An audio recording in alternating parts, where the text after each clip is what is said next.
The 417 Gamers is a group of board, tabletop, and card gamers in the 417 area code.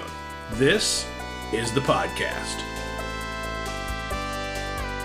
Welcome to the 417 Gamer Podcast, episode 63, the one with expansions. In the 4, Andrea and I look at 4 gaming expansions that we've been playing lately. River Valley Glassworks' expansion, River Glass and Other Sundries. The Castle Combo expansion, Out of the Oubliette. The Upsilon expansion to Pitchcar. And Here Comes a Candle expansion for Oranges and Lemons. In the one topic of the show, we talk expansions. The what, the why, do we like, do we not like? Do we have to buy?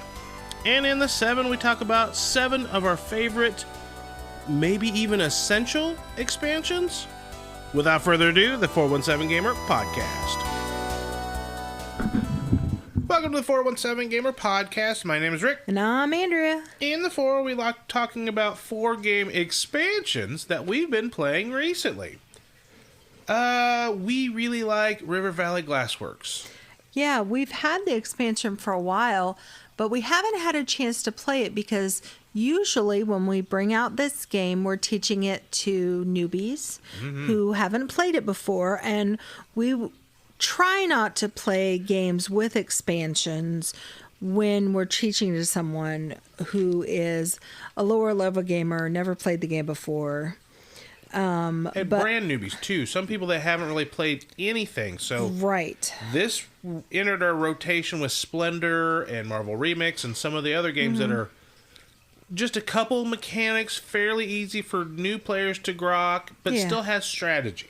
Exactly. So we got the River Glass and Other Sundries expansion, which adds 6 modules, and it tells you to add 1 or 2 to your games once you've played the base game enough. And I like that they had, each of the modules had a rating of how easy they were. Yeah, 1 to 3 stars.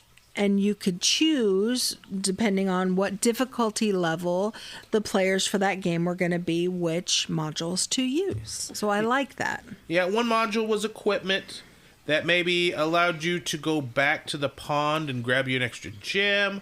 Another one might let you, another module let you, if you picked the right gem, you got another turn, or it was wild.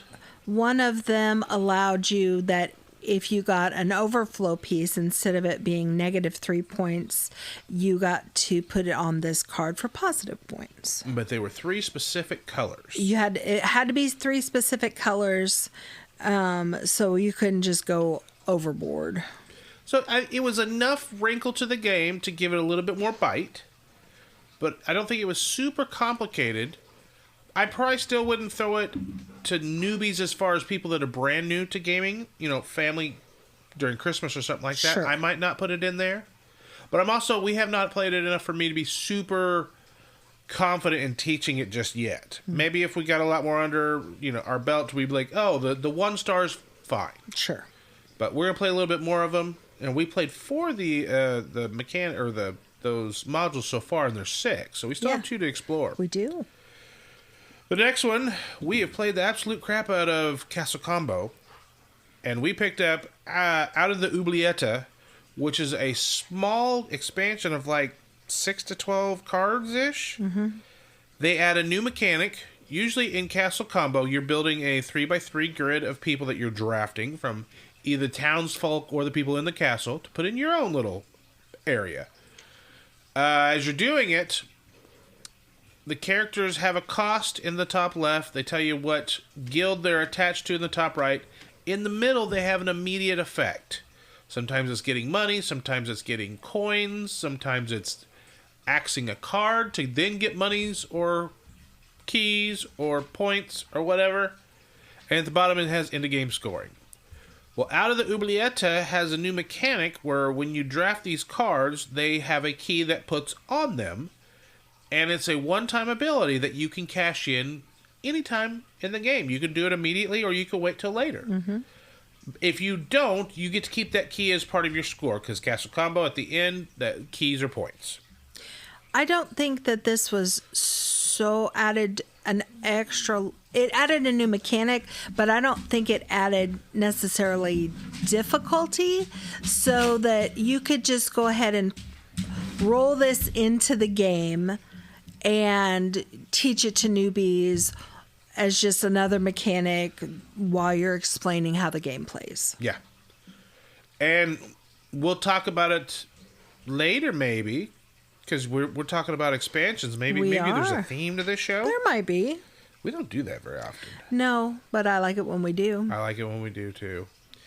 But, so this is a mini expansion, so it adds more of what you were already doing. The mechanic in there does not feel like a departure from the game. It, like, enhances a little bit more of the game. Yeah. And I enjoy it when those cards come up. And I'm kind of jealous when other people get those cards. Because there's some cards now that have 3 guilds to them. I'm like, oh, that'd be really nice for that little combo. Uh-huh. But you can't have everything. The third expansion we're going to talk about is Pitchcar Upsilon. It's Pitchcar number 8. And I think there's 8 or 9 expansions. We have all of them except for, I think, 7. 7 will let you go from Pitchcar down to Pitchcar Mini, and I don't really see a need for it, honestly. Yeah. We have both Pitchcar and Pitchcar Mini, but I don't really care to cross them over. We carry Pitchcar Mini to lend it out at the Moon City Con Library, and I like having it there. Mm-hmm. I still need to probably get one little expansion to throw in Mini just to give it a little bit more than just base tracks. But Upsilon allows you to split the track into 2.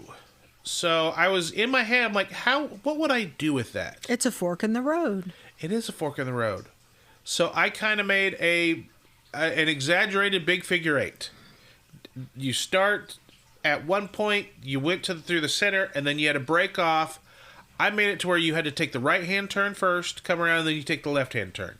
The right-hand turn, we took the loop, which is expansion 6, and instead of making it a loop, we kind of made it an exaggerated bridge, which it was cool because if you flicked too hard, you flew off the track.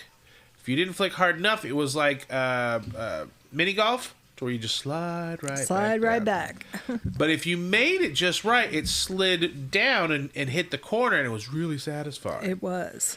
So Upsilon allowed it to make it to where it was like a road track. Instead of making several laps, 3 laps done, we just did 1 lap where you had to do both circuits. Right. And I like that option. Mm-hmm. It made it... So I have other ideas with Upsilon, because that was just... I wanted to try it. I wanted to play it. We don't get Pitchcar out a lot, because I have so much expansions. Which is... We'll talk about it in the next segment. Theme. But yes, Pitchcar number 8... Upsilon, I really like it. Last but not least, we're going to talk about the expansion before we review the game. That doesn't seem like... That's backwardsies. I know. So, we got the expansion immediately to this. About every year, we get to play a game off of our unplayed shelf. One of our friends teaches it. They're like, oh, how do you like the game? Oh, we haven't played it. Really? You should play that right now. 2 or 3 years ago, it was Red Cathedral with Ethan. We got through the first or second round at Geekway to the West, and we liked the mechanic of the rondelle. And we're like, oh, let's put it as like a 3 or 4, because I would absolutely like to sit down and play a full game. It was in their play and win. And at that point, I told you, I said, I've never won a play and win, so I'm not terribly worried about it. Right. You and I walked away that year, and we both won a game. Yes. We won that one and something else. And we had to leave that time because I think we had pets at home, and there was some storms coming, so we just hit the highway. Yeah. We had a friend stay behind with our badge. He picked that up in our other game. We gave him the other game because it was a train game. He's like, oh, I like this. I'm like, take it. Yeah. You were nice enough to bring us back our games. He's like, you don't have to. And Mike's an awesome guy, and I'm glad he took that game because that train game, as we played it, Rio Grande sent us some games last year for Moon City Con. We got to sit down and play a full game of it as well, and it's pretty decent. But, so, long story to go say, we played Oranges and Lemons at OzCon. So For the first time. Yep. Chris comes to Moon City Con, and we love seeing him and Shannon there. But last year, he got us to play Moon Colony Bloodbath, which was our favorite game of 25, at least mine. And I think it was pretty high up on yours if it wasn't your favorite. But this year, he was like, yeah, I brought oranges and lemons. I'm like, oh, that was on my shelf from last year because Heavy Cardboard said it was really good worker placement. He's like, oh, it's excellent. Okay. Well, we had a booth at OzCon advertising for the game group, advertising for this podcast. And if you saw us at OzCon, hey, thanks for listening. And also for Moon City Con that's coming up in August 14th through the 16th at the Hilton Garden Inn. Go to mooncitycon.com to get your badge. Come play games with us. Anyway, he's like, I got it. I can teach it. Like, okay, well, we get out of the booth, I think it was like 6 or 7. Mm-hmm. He's like, well, the gaming hall closes at 9. He's like, I'm not positive I can teach you guys and us get it done before 9 o'clock. He's like, but come to our hotel. We can probably shove some tables together and we can, get a game in. I'm like, awesome. So we traveled to their hotel and it was okay, I'm not going to spoil it because we're going to review it next episode. Yeah. So stay tuned for the review. I about spoiled it, but... You tried. Okay, I'm gonna spoil one thing on components. Okay. On your components, there's little bells that you're gonna put on the map. In the base game, they're teeny tiny. It's hard to notice them. Hard to notice when an opponent's is somewhere. Hard to notice when yours is in a location. Yes. The expansion includes these way bigger, like 3 to 4 times bigger bells for your player board, which is really nice. Oh yeah. And they're good quality cardboard. Oh yes, very much. The first printing of the board game, the stuff is good, but the cardboard pieces better. It feels like it could have been better. Mm-hmm. And I am spoiling our review a little bit. That's fine. But this expansion not only adds that, so it gives you bigger bells, better cardboard pieces for your player board and stuff like that. It also adds a candle event mechanism, where you flip over an event, and then it tells you how long the duration could be. And there's candle cards there's like 5 cards that show 4 show the candle burning, and 1 show that the wick is burned out. So it'll tell you maybe famine's coming, and it's harder to get food. Right. With that, you shuffle up the candle cards for how many days it could persist for. And each round, you'll flip over a candle, see if it burned out. If it did, that event's gone, you draw a new one. But if it's still going, it's still ongoing. It could be stocks are cheaper, stocks are more expensive. Bricks are harder to come by, bricks are easy to come by. Usually, there's multiple places to place people. Now you all can go to the same spot and not pay extra, or it costs you even more to go to the same spot. The events are nice wrinkles. There's a solo mode in there as well. I don't solo, so I can't say yay or nay on that. Right. But the cardboard components, if you like oranges and lemons, I know it's an expensive expansion. Unless you do your own crafty project to upgrade the bells, I think you almost have to buy this. Agreed. So those were 4 expansions that we've been playing recently. And enjoying very much. Yeah. What do you think we should talk about next segment? The one topic of the show. Expansions. Yeah. See you on the other side. Moon City Con badges are on sale right now. Moon City Con 2026 takes place at the Hilton Garden Inn August 14th through the 16th. Badges are the same price they were last year. We know prices are going up for everybody. That sucks. So, we are keeping the $60 price point that we had last year. And because the Hilton Garden Inn are such great hosts, they're keeping our discounted room rate the same from last year. So if you're going to stay on site, go head over there, click the tab on our mooncitycon.com page. Go there and get your room sooner than later. And I think the room rates are good until July, so get your room soon. This year, we're going to be partnering with the Boys and Girls Club. Fantastic charity. We can't wait to see what our partnership is going to lead to. While you're getting your badge, we have a scholarship badge. Every dollar you donate, we match dollar for dollar to give a badge to some of the kids at the Boys and Girls Club. Have them come out, play some games, teach them up, have a great time. Moon City Con, all of the things you can expect. Tournaments, prizes, play-to-wins, great vendors, great people. Come on out, mooncitycon.com to get your badges. We'll see you at the Hilton Garden Inn August 14th through the 16th. Moon City Con, a meeple among us. The one topic of the show is expansions. So it's kind of, most board games usually have an expansion within a year or two of its release. If they're popular enough. Well, some people are... It feels like sometimes they've already held that mechanic back. Oh. You know, hey, I have this other idea. Expansion. Or sometimes it feels like it was a mechanic that was needed in the game. Yeah.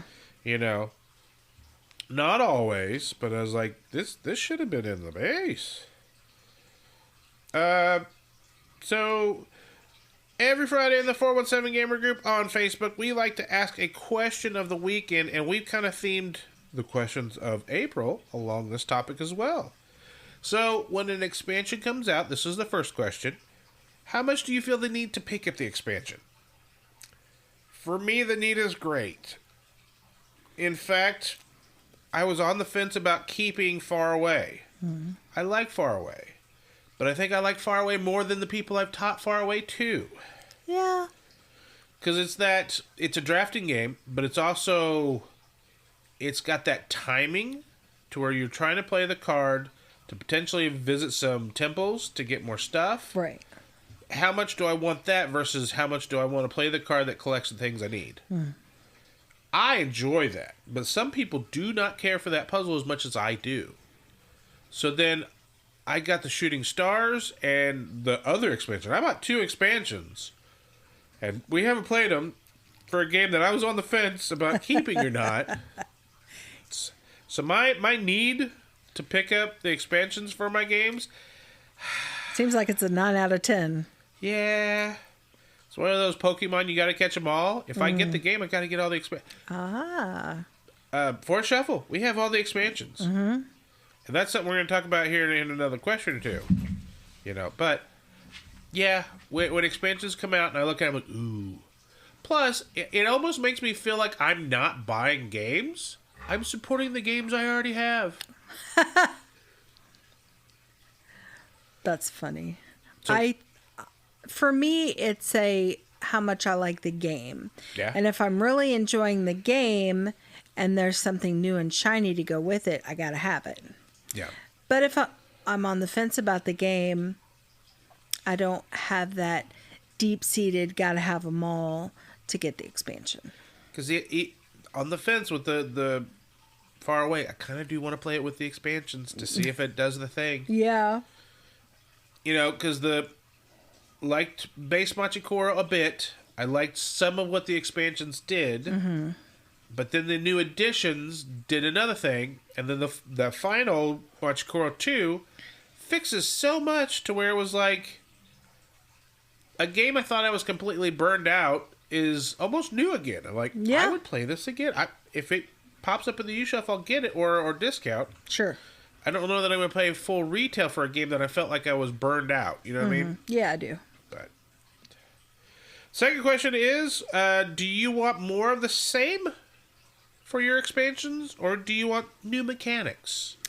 I think new mechanics, because more of the same, I could just play it again, if that makes any sense. This is game dependent for me.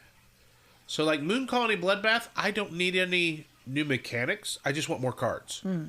Because we've played the crap out of it. That was my favorite game for the last year. Very high on your list. Mm-hmm.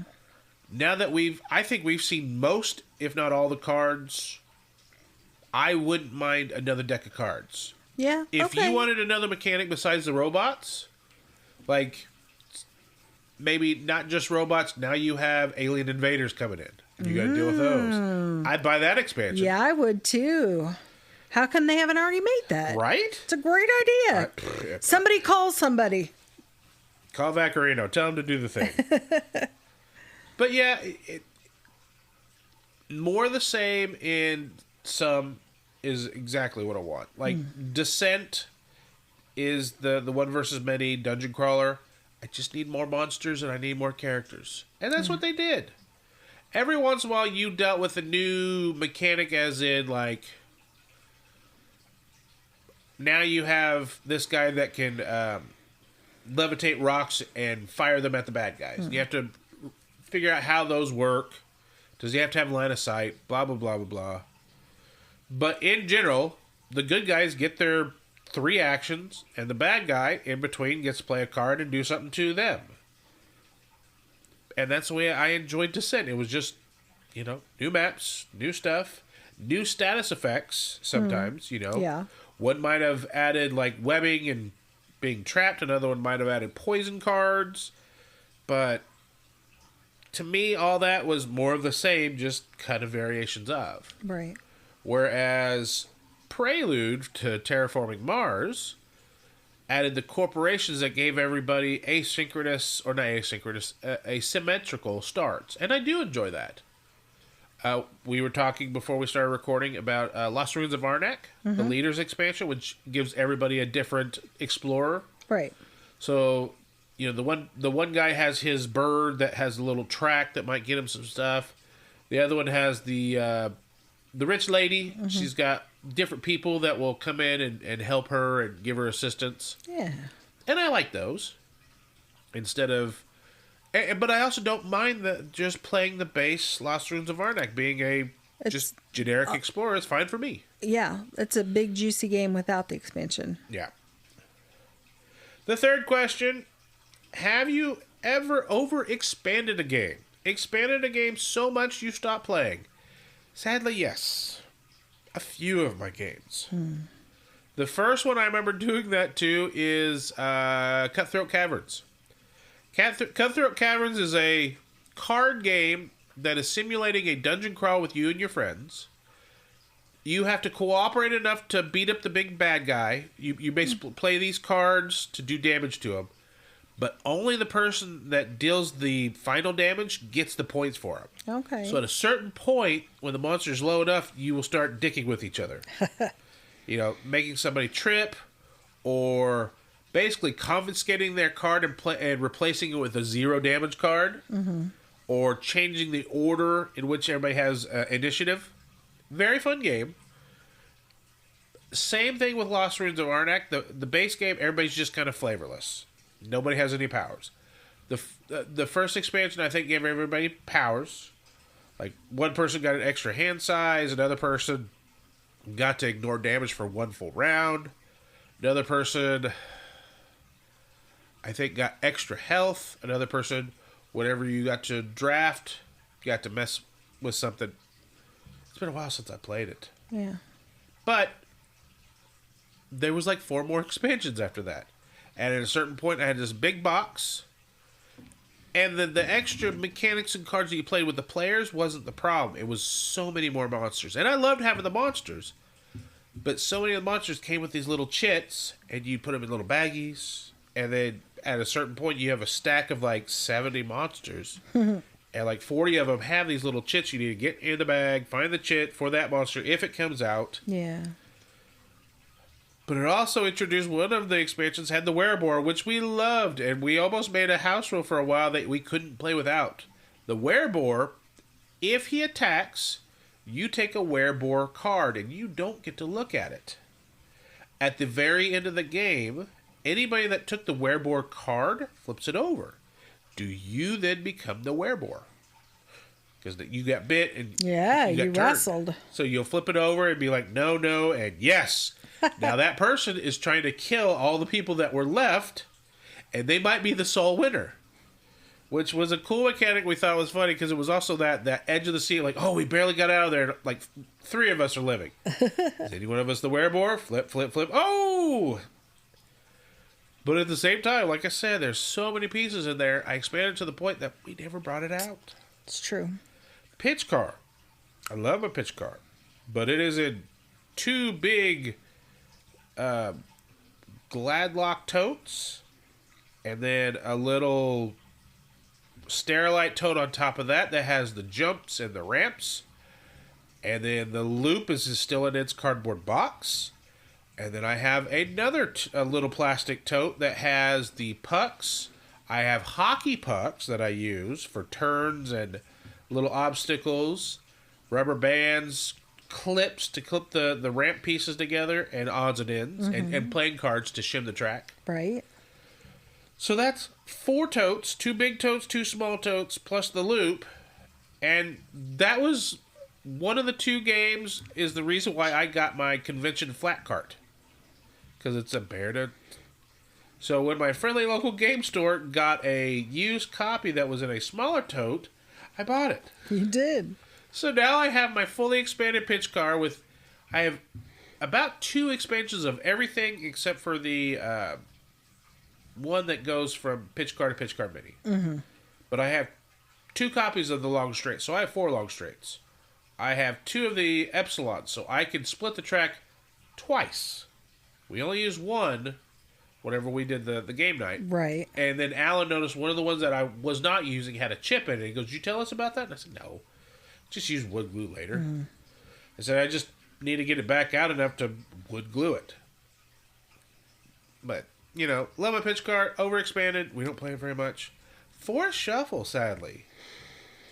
We really liked the Alpine expansion. It added extra butterflies, which we love collecting. Yes. But it wasn't as powerful as the Wolf Deer and a couple of the other strategies. So you collect the butterflies, but then you'd also have to supplement it with another strategy.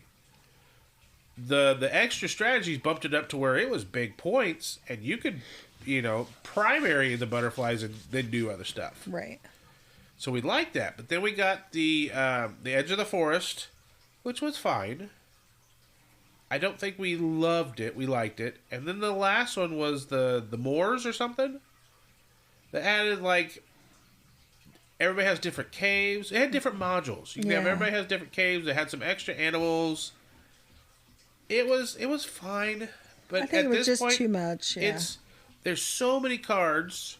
And now that when we shuffle up the game to play it, there's so much fishing for cards. And now the lantern flies that you're trying to get, if we play a 2 or 3 player game, it's not even worth it to try and collect those. That's going to get tucked. Mm-hmm.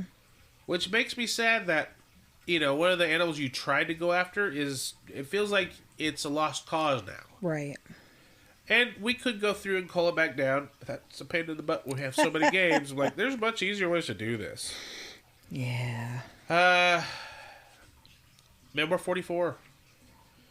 I don't get it out except for whenever we play Overlord because I have it in a big, huge tackle box.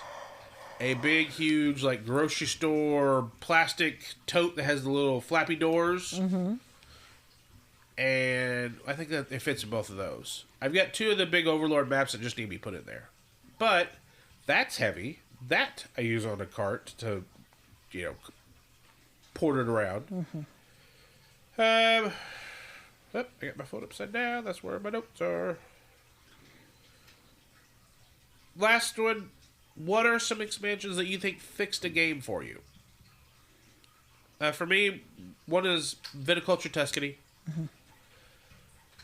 The base game is fine, and I like it a lot. But I felt like I needed more. And that's exactly what Tuscany gives you. It gives you more places to play. It gives you more stuff to do. And also, if somebody kind of heads you off and you feel like they've taken all of your plans for that round, you could kind of circle back and do something completely different for that round. Yeah. Because you have ways to sell your field for points. You have ways to go... There's a second area in the autumn to go build stuff to then prepare for the next round. Mm-hmm. Maybe you get all your stuff out in autumn and you pass earlier than anybody else to get ready next year. Now you're getting up earlier than anybody except for if somebody is getting the grapes to start. Which I like that. I like the building aspect where you can build buildings off to the side that gives you more stuff. The only thing I don't care for is the area majority maps. And I don't hate the area majority maps. It just doesn't feel like it fits with the rest of it. King of Tokyo, the powered up expansion, changes it to where it feels like each monster is different. Whenever you flip over those power cards are different for each monster. Gigazar feels like he gets a little more attacky. Cyber Rabbit seems like he gets a little more heals. Stuff like that. I don't know. Do you know any games for you that we played an expansion, like, oh, that makes it better for me? There have been a couple of games where the first time I played them was with an expansion in it. And then later on, I played it without the expansion. And I was like, half this game is missing. What about this? Or what about that? And it's like, oh, those are part of the expansion. Yep. Obsession was one of them that we played. The first time I played it was with the expansion because a friend of ours who taught it had everything for the game because they loved it. Expansion families and all that stuff. Yeah, and then when we played just the base game, I was like, oh, this isn't nearly as fun. So I do think that I am a fan. Yeah. You know. So, what are some expansions that you think fix games for you? Or did we miss anything in our topic that you think you wish we would have talked more about on expansions? Head over to our Facebook page at facebook.com/Hobby Gaming Network, or hit us up on Instagram at 417Gamer_podcast. How about we talk about 7 of our favorite expansions? Let's do it. All right. You're listening to the 417 Gamer podcast. There are multiple ways to catch the show. We are hosted by Libsyn, so you can catch us at hobbygamingnetwork.libsyn.com. On Spotify, search for either Hobby Gaming Network or the 417 Gamer podcast. Also listen through our Facebook page at facebook.com/Hobby Gaming Network. And finally, we also post a YouTube version on the 417 Gamer YouTube channel. The best way for you to interact with the show is either through our Facebook page at facebook.com/Hobby Gaming Network or on Instagram at 417_gamer_podcast. Now to the 7. The 7 in the 417 Gamer podcast is our 7 top expansions. And that's that themed show that we were talking about.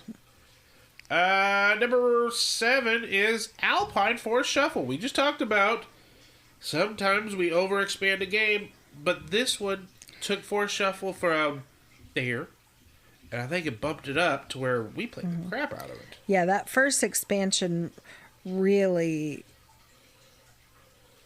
especially like you were talking about with the butterflies, really helped spice that up. And we were playing it just the two of us. Yeah. We're like, hey, you got a game for one more of these before we gotta go? It was one of our choring games. Mm-hmm. You know, we'd throw some animals behind trees, we'd go fold some clothes, mow some lawns, come back and do a little more. Force Shuffle is designed by Kosh. It is published by Lookout Games. The game itself, the expansion, Alpine, came out in 2024. Our number 6 is Memoir 44 Overlord. So, I do like Memoir 44 quite a bit. But Operation Overlord, which came out in 2008, is my favorite way to play it. Now, there are generic rules in the box about shoving 2 games together and just playing with the regular decks. Mm-hmm. But I far prefer it when you have the actual Overlord cards. Yeah. They're easier to discern, especially you don't have to worry about certain kind of quibbles on, well, this card came up and it's all areas, which you can't really do whenever you're doing, Overlord. But Memoir 44 is designed by Richard Borg, and the Operation Overlord came out in 2028. Andrea, Overlord, would you play it? Yeah, we even like it so much that we bought the rethemed version, Battle for Hoth, which is Memoir 44 in a Star Wars universe. Yeah, I hope that they get an Overlord. Mm-hmm. because they have a kind of a breakthrough where you can put 2 games together, flip the map over, and it's a deep board that plays 2 to 4 players. I want to play 8 players aside. Yeah. I want to play Memoir 44 Overlord, but in Star Wars. Do it! Number 5, Lords of Waterdeep is good, but Scoundrels of Skullport makes it great. I remember first time I played it was with the base game, and then we played it again with the expansion, and I was like, why would anyone take skulls? Skulls are negative points. But then we went back to playing just the base game, and I was like, yeah, put that back in there. Yeah, I need my skulls. Yeah. I need to go to the Hall of Mirrors. Those spaces were so good and necessary if you want to fulfill your quests. So, yeah. Take me to Skull Island so I can get me a mage and a cleric. Number 4 is Concordia Salsa. And you know I had to put a Concordia on here because I love my Concordia. It's your favorite It is my favorite, but Salsa adds in the wild good salt. As well as a double board, like all the expansions do. And the forum. Now, when the forum initially came out, I felt like at that point it added chaos to an elegant system, and I didn't care for it. But now I'm nearing 100 plays of Concordia. I actually enjoy the chaos every now and again. I'm like, hey, I've played the crap out of Concordia. I'm playing with other people that have played the crap out of Concordia. Let's inject a little chaos with that forum board. Number 3 is Arc Nova Marine Worlds. I remember after we played it the first time, you're like, we're never playing this game without that again. Yep. The fish that have the wave ability that helps refresh the card row more frequently. Whenever you go to a break, 2 cards come off anyway, but in the first probably 30 minutes to an hour of the game, you're setting up so much stuff. You don't get to a break as often as you would like to get that refreshed. And honestly, a lot of times when you hit that first break, you're losing half of your hand to where you've got to readjust your strategy anyway. So when the card's rejiggered, you look at it and you're like, I don't care. Yeah. So you got that, and then you also have what else came with that? Some new mechanics like digging and stuff like that. And there's some new end of game scoring cards that, you know, you have this many of this symbol get you, you know. Yep. And we do more of the same. More of the same, and that little mechanic just helps you get more of the same. Yeah. And it's not really a mechanic that you're going to do. It's the game triggers in itself. Number 2 is Viticulture Tuscany. Yeah. Like you were saying, we even have friends who've said, oh, you're playing Viticulture, or is it Tuscany or base game? Because they won't play the base game unless it has the Tuscany in it. And I will play base game if it's somebody's copy that they just got it. I'll happily jump in there, and then I'll be like, by the way, if you ever see Tuscany on the used shelf, because our friendly local game store, their used shelf cycles quite a bit. It does. I mean, they've got 10 shelves.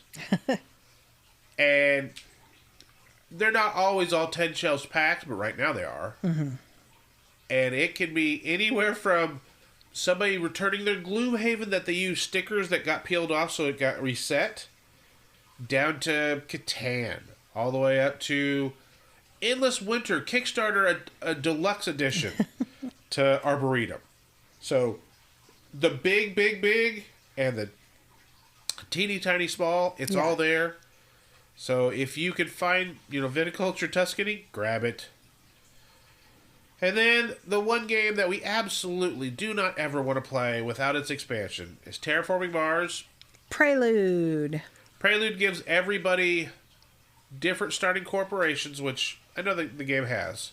But it also gives everybody you give 4 Prelude cards, 2 of which you get to play, which gives everybody just a little boost. Yeah. Now, in the base game, it tells you can, if you want a quick start, give everybody one production in everything. And that does kind of speed up the game by about 30 to 45 minutes. It does. Prelude goes ahead and does that, but it also gives everybody asymmetrical approaches to where now that person's got production in titanium and heat. This other person's got plant production and money. Right. And now this person gets a dollar discount on every project that they play. This person gets a dollar discount on every standard project that they do. Right. So I like the Prelude stuff that comes in, and we will never not play with it if possible. If we can help it, we will. We need it. Now, there's also expansions we flat out don't like. Yeah, the political government expansion. Turmoil. Yeah. We do not care for it. Although, I think we've played enough Terraforming Mars. If we were playing with people that knew the game, I would stomach a play of Turmoil if they absolutely just wanted it. Sure. Fine. It's not my favorite expansion. In fact, I don't think we'll ever care to own it. Yeah. But Prelude, we will not play without it. Those are our 7 favorite expansion for board games. There are other great ones out there. We talked about some in our one topic of the show. Mm-hmm. Join us on the 20th, where we're going to talk about 4 more games that we've been playing recently. We're going to review the worker placement resource collection. Not tableau building. What would you say that? You have a player board that you're trying to build up to where you can carry more stuff. Mm-hmm. Pick up and deliver to a point. Yeah. A little bit of all the good stuff rolled into one. 18th century London themed game, Oranges and Lemons. Designed by Tom Lehman and published by Medusa Games. Come back, we'll review that. And in the 7, we'll recommend 7 games that we think you would enjoy if you like Oranges and Lemons. Which you will. You will. Yeah. That's spoiling it. Okay, sorry. Oh, it's terrible. But with that terrible, keep gaming in the 417. Goodbye!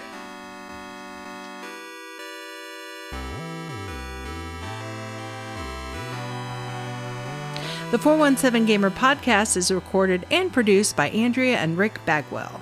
The intro music we use, Kind, Gentle, Beautiful Person, and the outro music, Making Up for Lost Time, was created by Origami Reptica.